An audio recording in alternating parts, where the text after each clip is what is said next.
Talking cats are real. And I'm not talking about the Cheshire Cat or the Cat in the Hat or that one talking cat that was voiced by Matthew Broderick in the Rick and Morty episode. No, real physical cats that can talk.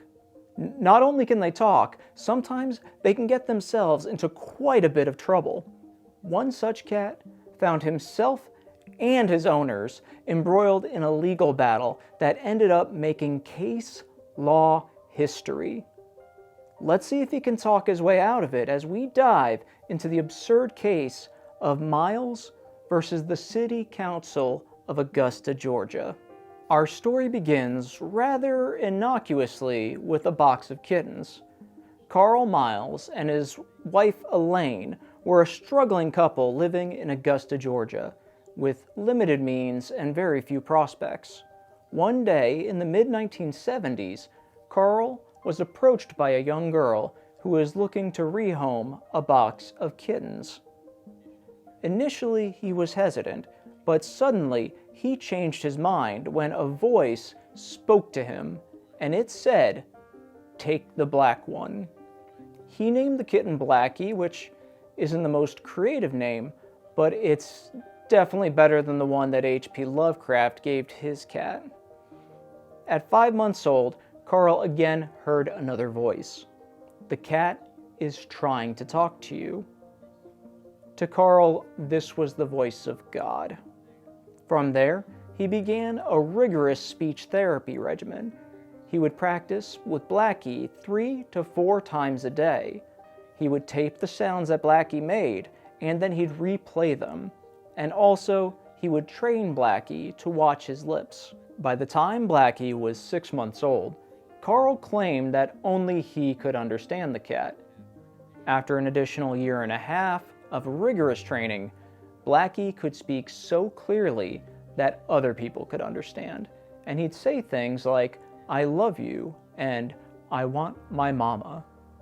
Blackie, the talking cat, very quickly became a media sensation. He toured the country, he appeared on radio shows and TV shows, he even recorded a Christmas song, and I'm pretty sure it's one that would put Mariah Carey to shame.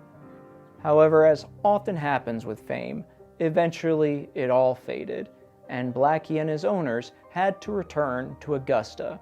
There, they made ends meet by approaching passers-by.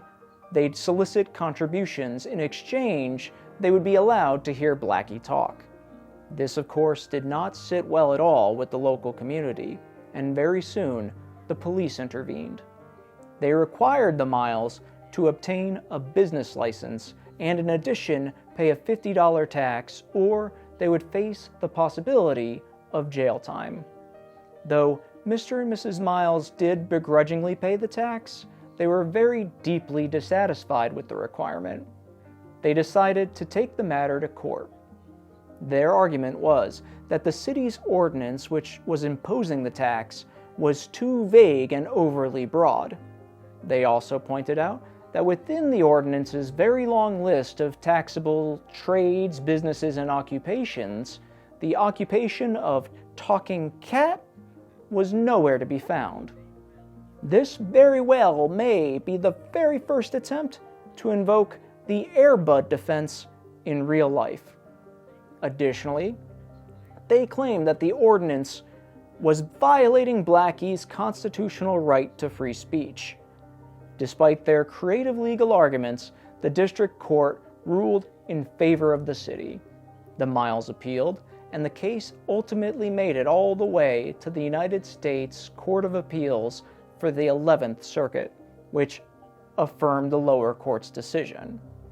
The court found that while the ordinance did not explicitly list talking cat as a taxable business, taking contributions in exchange for the performances would be covered by its catch-all provision and under the common sense understanding of the term business. Moreover, the court ruled that Blackie, being a cat, was not a person, and thus he was not entitled to the protections of the Bill of Rights. And even if Blackie did possess the right of free speech, his owners were not able to sue on his behalf as Blackie was fully capable of speaking for himself. Blackie passed away in 1992 at the age of 18, but his legacy lives on, forever etched in case law history. And as his final moments approached, Blackie looked up at Carl and uttered, "I love you," one last time. I'm Frank Chopatini with Servetty Software. If you enjoyed this video, please consider sharing it. And if you or someone you know needs software to help run a service-based business, go to servetty.com for a free trial.